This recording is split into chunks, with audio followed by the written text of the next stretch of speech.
Maayong hapon. Adlaw karong Lunes, Abril 15, tuig 2019 dinhi sa Dakbayan sa Sugbo. Ako si Nico Tubo ug ganiya mga nagunang balita sa Newsbits.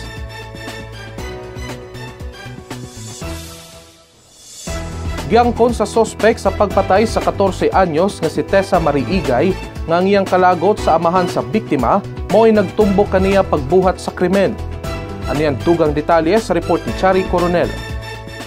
Gipresentar kaganiyang hapon ang sospek sa pagpatay sa 14 anyos nga dalagita nga si Tessa Marie Igay kansang patayng lawas na palgan sulod sa septic tank sa usa ka tunghaan sa syudad sa Danau. Giangko ni Jesse Medikilio, usa ka security guard, nga siya ang nagpatay kang Igay. Kinitungod sa iyang kalagot sa amahan sa biktima, human giingong gibaharan siya nga patyon niini. Giklaro ni Medikilio nga wala sila'y relasyon ni Igay ug wala siya nahigugman ini. Matod ni Police Regional Office Central Visayas Chief Debold Sinas nga 5 ka tuig nang nagsustento si Medikilio kang Igay, butang nga wala sab gihimakak sa sospek. Dugang ni Medikilio nga magkatagan sab siya og bugas sa pamilya sa biktima, apan matod niya wala siya nangayo kang Igay og balo sa iyang pagtabang.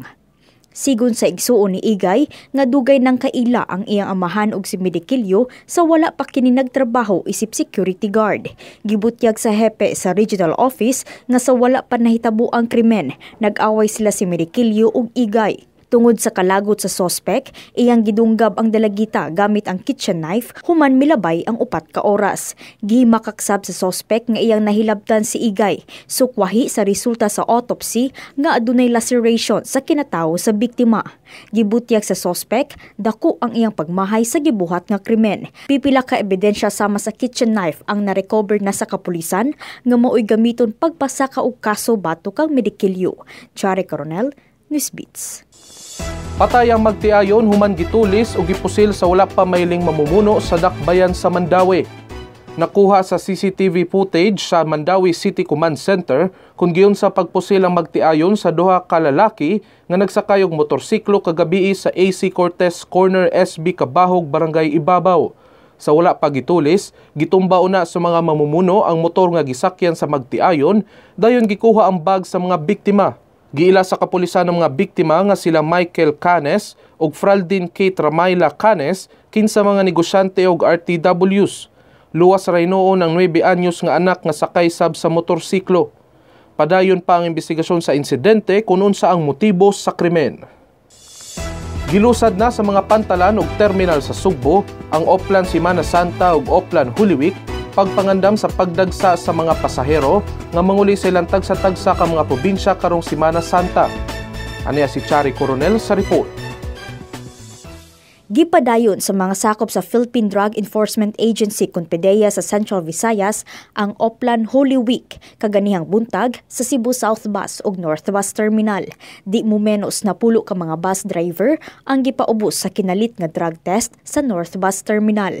Dungan usab sa Oplan Holy Week, mao ang pag-inspeksyon sa Land Transportation Franchising and Regulatory Board kun LTFRB ug Land Transportation Office kun LTO sa mga bus kung kompleto ba og dokumento o wala ba'y diferensya ang mga sakyanan.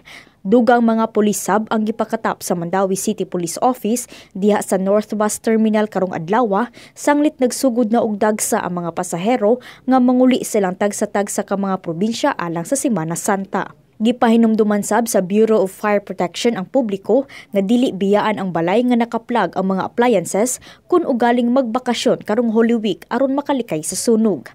Lakip sa Oplan Semana Santa sa kabomberohan sa Dakbayan sa Mandawi ang pag-check sa ilang mga ekipo, fire truck ug mga fire hydrants. Adunay mga fire truck sab nga ipahimutang duol sa mga simbahan, terminal, pantalan ug mga dapit nga dagsaon sa publiko alang sa Stations of the Cross. Chari Coronel, Newsbeats.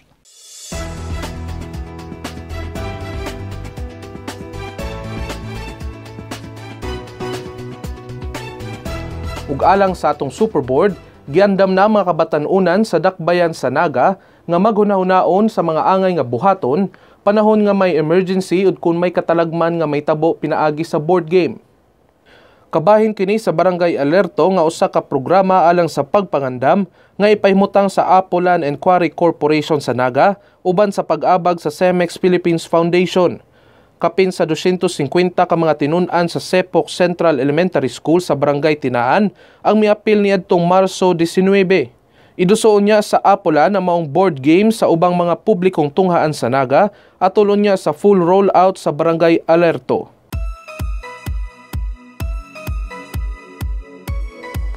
Ug alang sa mga latest showbiz chika, aniya si Hershey Zaspa.